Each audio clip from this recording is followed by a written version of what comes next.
Good evening and welcome to the Newshour Agenda. I'm Madhavdas G. Viewers, Bangladesh's interim chief, Mohammad Yunus, has made a direct pitch to Beijing and invited China to make an extension in the region, while mentioning that the 7 northeastern states of India remain landlocked.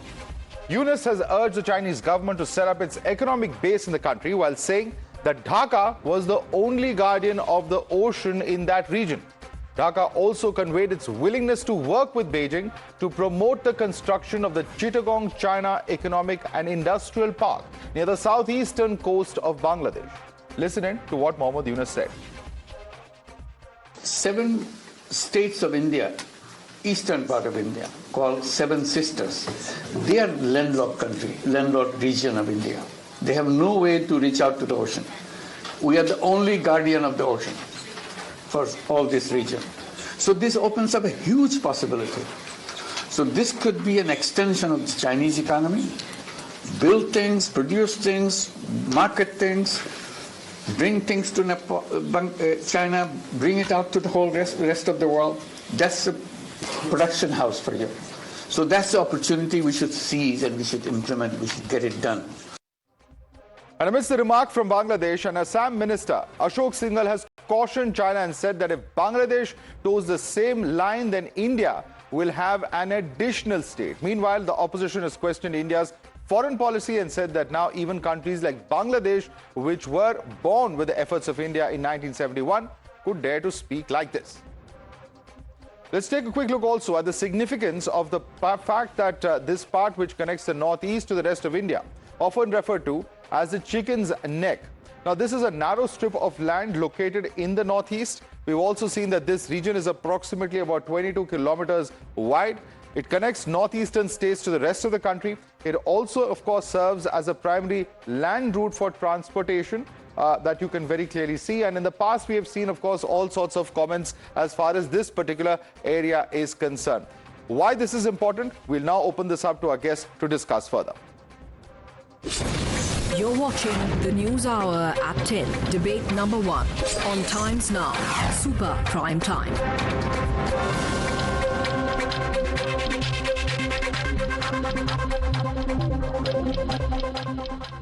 And joining us for more, we have Sushant Sareen, Senior Fellow at ORF. Veena Sikri is a former High Commissioner of India to Bangladesh. Ina Tangjan is a Senior Fellow at the Taihe Institute and Chairman of Asia Narratives. We also have Mir Mustafizur Rahman, journalist coming in from Bangladesh. Let me begin first and foremost with you, Veena Sikri. How seriously do you take this kind of a statement? Is this some kind of a carrot that's being dangled by Mr. Mohammad Yunus to get all sorts of cheap loans and, some sort of trade bargains and concessions from China? Is this really something that he's serious about? Well, first of all, I think that this is a completely unacceptable statement. I think we have to realize that the provocative nature of the statement itself, that's one point. But the second is that very deliberately, this 50 or 60-second clip on this statement was separated from the longer speech made to the Chinese businessman and placed on the social media of the chief advisor. So obviously, in a very pointed way, he wanted to draw the world's attention that, look, I've made this statement. Now, who was he pleasing? Maybe he's pleasing the Chinese masters that we had met in Beijing. And, the question of trying to say that as if China has some role in India's northeast. Now, this is absolutely the question that what is the nature of the statement? It is true that, yes, there is a program between Japan, India and Bangladesh where we work together on connectivity and so on. But this was agreed, it had been working. But I must say that this program has been disrupted after Prime Minister Sheikh Hasina, left Bangladesh last year. Now, are you talking of something similar with China? This is absolutely unacceptable, number one. Number two, what is this about controlling all access to the Bay of Bengal? I mean, the Bay of Bengal has 3 major countries. It has India, it has Bangladesh, and it has Myanmar. So, to say that here you're going to have this sole access, it's a very undiplomatic, unreal, incorrect statement, and I do not know why it is being used to say that as if there is some kind of. Now, When I there are want to such important, high-level bilateral meetings and visits happening, how really appropriate is it? Let me go across to Mir Mustafizur Rahman. It doesn't appear to be a very innocent statement, Mr. Rahman, because we all know that there is a sensitive issue over here. And inviting China to participate, in the Teesta project, etc., it just appears to be once again Mr. Yunus trying to draw China into a very sensitive part of India known as the chicken's neck. And we've seen similar sort of positions and statements being made in the past as well. So, thank you and Eid Mubarak to everybody. Yeah, I just was in a talk show with the respected Ambassador Vinasiki, I think 30 minutes ago, on a similar issue. So I spelled out very clearly that I don't find anything wrong with Professor Yunus' statement, because what he said about an investment opportunity to the Chinese investors, since Bangladesh is seriously looking for foreign investment. And he made out the proposal considering, I told earlier that we had similar agreement with Japan and India, a similar proposal, not agreement, sorry.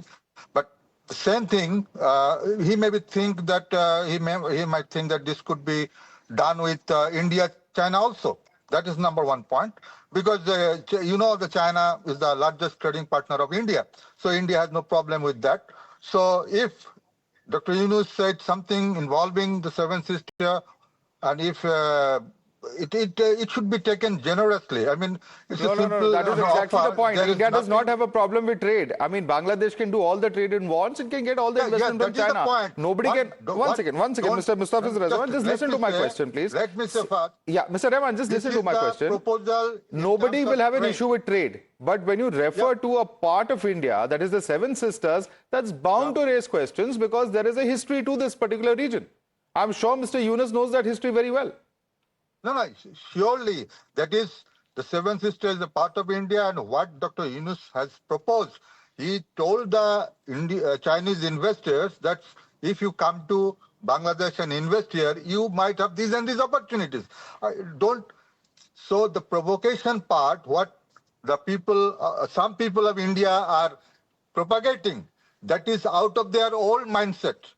So what is the propagation? The point is you cannot say that these are landlocked parts of the country or a region. We are the only ocean access, and then expect people to be quiet about it, because very clearly what you're trying to do is show some way in which Bangladesh is going to use China to try and reach out to India. It's not a normal comment to make. It's definitely not a normal comment. Let's bring Sushant Sareen on that though. Sushant Sareen, do you agree with Mr. Rahman, who says that we should be generous in our interpretation of Mr. Yunus's comment? And why should we be generous? No, I don't think there's any reason for us to be generous at all, because nothing that this guy has done over the last so many months has shown any degree of friendliness towards India. In fact, Bangladesh has become even more hostile. Now, I'll just make 3 or 4 very quick points. One, look at the way this guy is sucking up to the Pakistanis and, getting all very close, defense cooperation, all kinds of other things. Doesn't Bangladesh know India's sensitivities? Because in Bangladesh, 15 years back, these same Pakistani thugs would come in, and the then government out there was hobnobbing with them and sponsoring terrorism and exporting terrorism into India. They were not only Islamist terrorists coming from Bangladesh into India, but they were also sponsoring trouble in the northeastern states. Now, the same guy once again starts siding up to the Pakistanis and now starts talking about the northeast states. Now, he's not saying you bring in investment into Bangladesh. What did he say exactly? Let's talk about what his words. Unless, of course, you are telling me he's a teenager or he's gone senile and he does not know what exactly he's talking about. What was the exact thing he said? He said, you extend the Chinese economy through the Seven Sisters into Bangladesh. No. On what basis is he saying extend it into Bangladesh through Indian territory? Now, I will say tomorrow that I will do certain things in the northeast through Bangladeshi territory, and I don't care a damn what the Bangladeshis say. Is that even practical? Is that what you go and say in a third country? And doesn't this man know? He claims that he's a world statesman or whatever he is. At least he prances about like that. But doesn't he know what the sensitivities are and what the differences are between India trading with China and India and you talking about Indian territory in the context of China extending its economic regions into Bangladesh? Don't you know that? Can't you figure out the difference between the two things? Or do you think they're the same thing? So, very clearly the Bangladeshis are trying to be too clever by half and trying to, play this thing down. Every time, something erupts like this, they try and play it down. But very clearly, Madhav, I don't see any kind of a sincerity from the Bangladeshi side. And frankly, I suspect that we are going to be in for greater trouble with them because of the kind of inimical actions that are taking place in this regime which has taken over, and the kind of thugs they are associating with. They've let loose all kinds of criminals and Islamic terror guys. Their courts are dysfunctional. They put journalists in jail on charges of murder, but they are releasing murderers.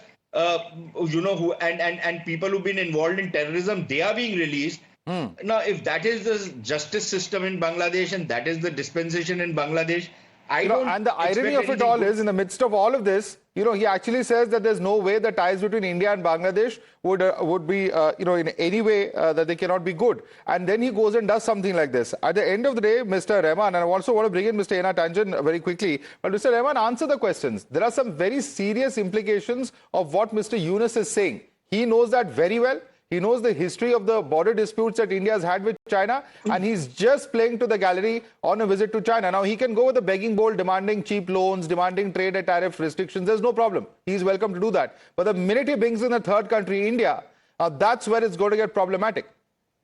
No. My point is very simple. If you find any problem with his speech, just tell your External Affairs Ministry to convey it to our government. But my point is, what I am worried about the literature or the narratives the Indian civil society members like Vinay Sikriji or other speakers here, they are propagating. Because it's very simple. You have to engage with Bangladeshi people, with Bangladeshi civil society members. But if you take a rigid position that all the Bangladeshis are bad and this government is anti-Indian, this will not Nobody do said any that, help. sir. Nobody said that, sir. But please remember that India has played a role in liberating your country. And India has every right to safeguard its own interests. Please remember that. People-to-people ties are different. But at the governmental level, if Mr. Yunus says something that puts the position of Bangladesh in jeopardy when it comes to India, then he will be responsible also for what comes out of that. Let's quickly bring in Ena Tanjan. Mr. Ena Tanjan, no, sort of distancing from Mr. Yunus's statement coming in from China. On the one hand, China, when it's faced with tariffs from the United States, starts speaking about India in a very positive light after what all happened at the border. And now suddenly when Mr. Yunus comes there and makes all of these controversial statements, there's no distancing that comes from China's side. Why is that the case? Well, I don't think that's true. I think, first off, it's a sovereign nation, and you have to respect it. You can't say that somehow they're supposed to respond to your issues. You do not respond to theirs. You have to work these things out. I think it's unfortunate that he chose to use this frame of reference.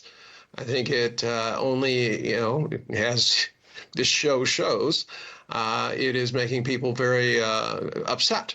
And there is no point in that. You don't promulgate diplomacy by basically offering red flags at people. So at this point, there are a lot of complex issues. 75 years on between China and India in terms of relations.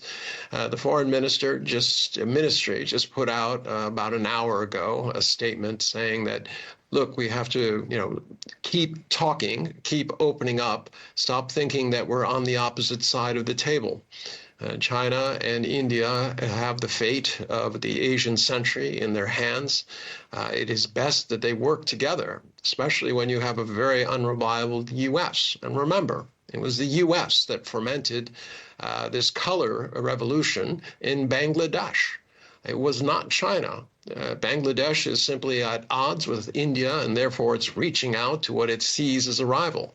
I don't think that Bangladesh should get between India and China, but that does not mean that China has to, do whatever India wants. It's something where they need to talk about it. And they need to start opening up people-to-people exchanges. China has done so unilaterally, but it has not been reciprocated. No, but that's the whole problem. The whole problem is, what about India? The whole problem is Yunus's statement, diplomacy apart, India-China relations apart, allowing a platform for Yunus is extremely problematic. Tomorrow, if, we have Taiwan, which has already come out to say that the joint statement undermines their sovereignty. And, then you will have India making some position as far as Taiwan is concerned, and China will have a problem with that as well. So diplomacy, is a two-way street. It's not just one way that you can do what you want and others will not react. All right, so what are you saying? Xi Jinping should have gone up to Yunus and say, you can't say this, you can't say that, right? You can issue a statement. Or put a muzzle on him. I mean, you can always issue a statement. It's not, I don't think it's that simplistic. Veena Sikri, she's perhaps more experienced in diplomacy. I think I'll let her answer that. Veena Sikri, please respond to Mr. Kanchan. I'd like to point out very clearly that the debate today is not about the relations between India and China. As you yourself indicated, India and China are talking to each other, we are exchanging views, we are rebuilding our steps, and that's all going fine. That is not the debate today. It is about Mr. Mohammed Yunus trying to use his visit to China to say provocative things about the Northeast Indian states, for which he has no locus standi at all. What is his locus standi to talk about Northeast Indian states? He has no locus standi at all. And that is what we are talking about today. And he's doing it deliberately. Number one, he made that statement there, giving this expansive invitation to China to walk into Northeast India and do what they like over there, number one. And number two, he very provocatively puts it out on his Facebook to say that, look, this is what I said, now do whatever you want to say. So I think that this is very indicative of the fact that Mr. Mohammed Yunus is not interested at all in good relations with India. Rather, he's trying to woo Pakistan, he's trying to woo China, see what he gets out of there. This is not even a constitutional government. This is a government of the day, it's a passing government, which will soon have to yield way to an election and is trying its best to obfuscate the issue by bringing in the reforms and so on and delaying elections, but the people are having none of it. The people are terribly unhappy. They're calling it a complete anarchy. They're saying that things were much better earlier. And in all of this, instead of doing things within Bangladesh to improve the situation, to calm down the anarchic situation, to bring back law and order, to repair the economy, to subdue the inflation, to get factories to reopen, to give people jobs, no. He's saying, oh, this is the Northeast, I'll open it up to you. Please, we have our own access. We have agreements with Bangladesh government on the Northeast. We have agreements about access to Mongla Port and access to Chittagong Port.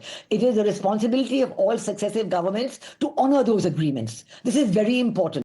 This government, a temporary passing phase government, cannot say anything about those agreements, number one. Number two, if the temporary passing government of Bangladesh thinks that they can bypass those agreements, then why are they asking for any rights as a lower riparian? I mean, you can't, want one thing at one end and at the other hand, saying that I'm going to do what I want with the question of the Northeast and access. We've built a bridge over the Feni River. We've got an agreement for access to Chittagong Port. We've got a Mongla Port agreement of access and using the inland river waterways to go right up to Zakiganj, in the Indian Northeast.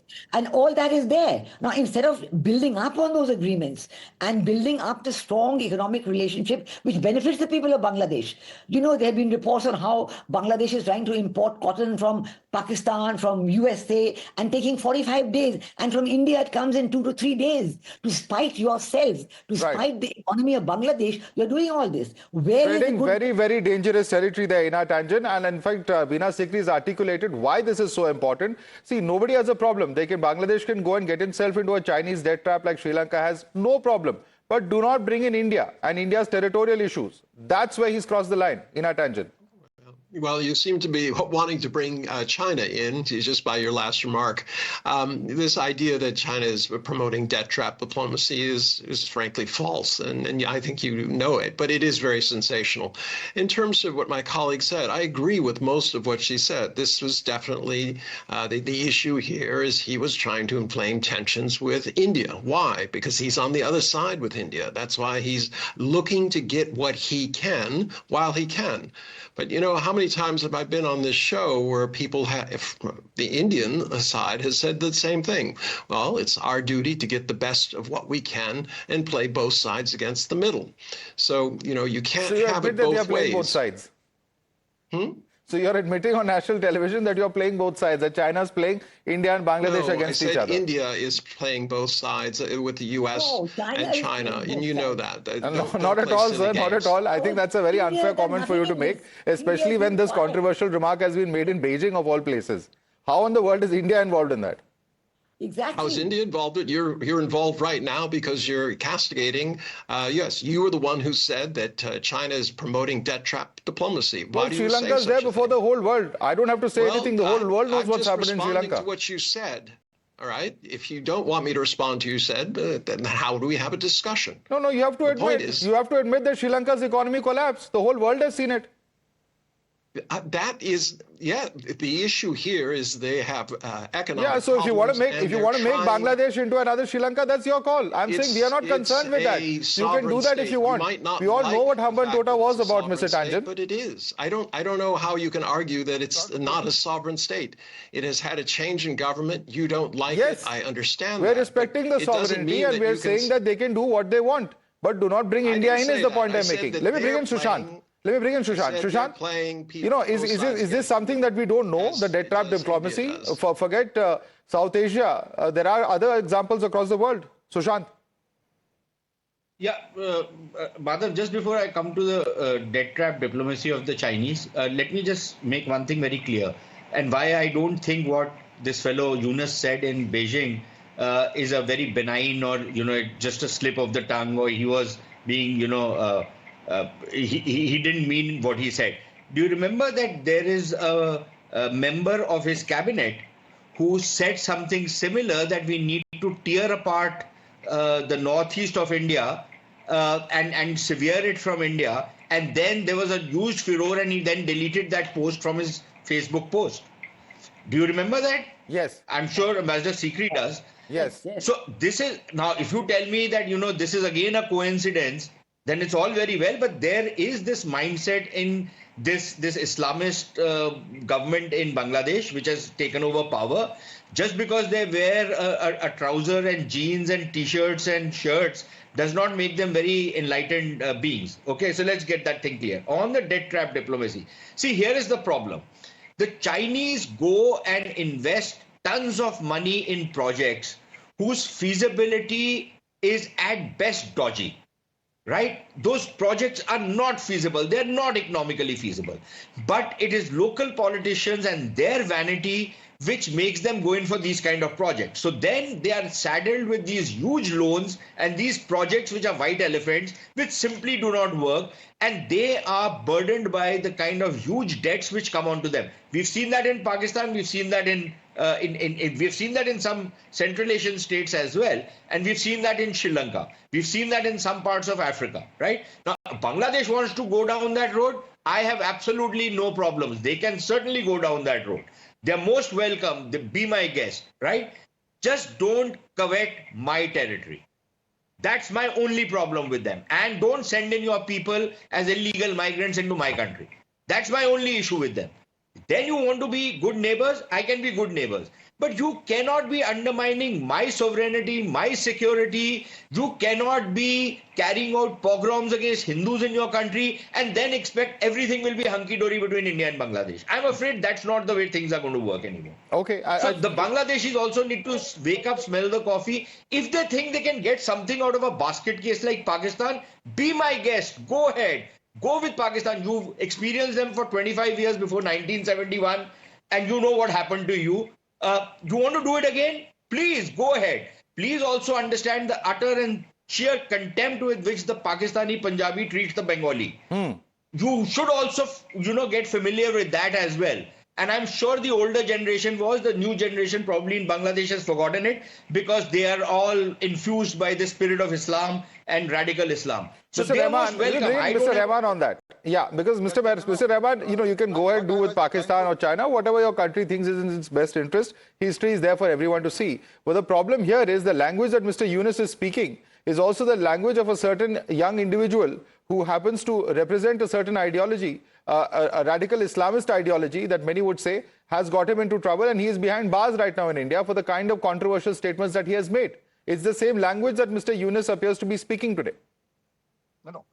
What I was telling you, that this is the question of your angle and the question of your interpretation.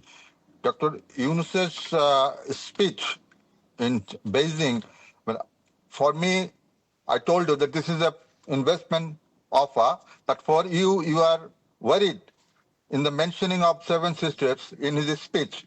But what because he has no business mentioning Seven Sisters. That's not his territory. I understand. But that's not his territory. Let me finish. You want India to start commenting on every state and every part of Bangladesh now? No, you are talking. This is a question of attitude. Our spokesperson clearly told the Hindustan Times 2 days ago that India was offered for a visit from Dr. Yunus to Delhi, but India did not respond. I'm sorry, sir. I'm sorry, sir. Diplomacy is a two-way street. If you want to be treated with respect, you have to respect the concerns of the other side also. You cannot just open your mouth and make a comment that whatever you feel like and expect there will be no repercussions. That's not how diplomacy works. That's not how diplomacy works, Mr. Rahman. Veena Sikri, would you want to come in on this? Absolutely. I would like to come in on this and say very clearly that there has been absolutely no expression of interest by anybody from Bangladesh in visiting India. Absolutely none. And this is completely incorrect to say that there has been. There was a meeting between the Foreign Affairs Advisor and our External Affairs Minister in New York. And after that, our Foreign Secretary went to Dhaka on the 9th of December 2024 and explained everything. We've always said we are prepared to have good relations with Bangladesh. We want to look after the interests of the people of Bangladesh. And as you know, humanitarian aid and all other aid, everything, 50,000 tons of rice separately on 2 or 3 occasions has gone in request to demands made by the leadership in Bangladesh. So we're prepared to do all of that. And I think that should be respected. That we've said that we want but the previous agreements must be respected, number one, and there must be a genuine expression of interest. And you must be a genuine feeling that you want to come and say it. He could say, yes, I'd like to come to India and talk about this. Then let us see. Indian government will never turn down a visit. You see the letter our Prime Minister has written, our Prime Minister wrote to Mohammed Yunus just now on the 26th of March on the occasion of their National Day. But we saw with absolute horror that there was no respect from Mr. Mohammed Yunus for his own National Day. All right. And he flew off to Beijing on that day. And people are absolutely aghast. Unfortunately, Bangladesh is a country which has no, at least a large section of the protesters on the street, at least it appears, has no respect for even its founding fathers. What are the values of the country and what really is the country going through is a very big question indeed at the moment. We'll have to leave it there. Sushant Sareem, Veena Sikri, Ina Tanjan, Mir Mustafizur Rahman, thank you so much for joining us this evening.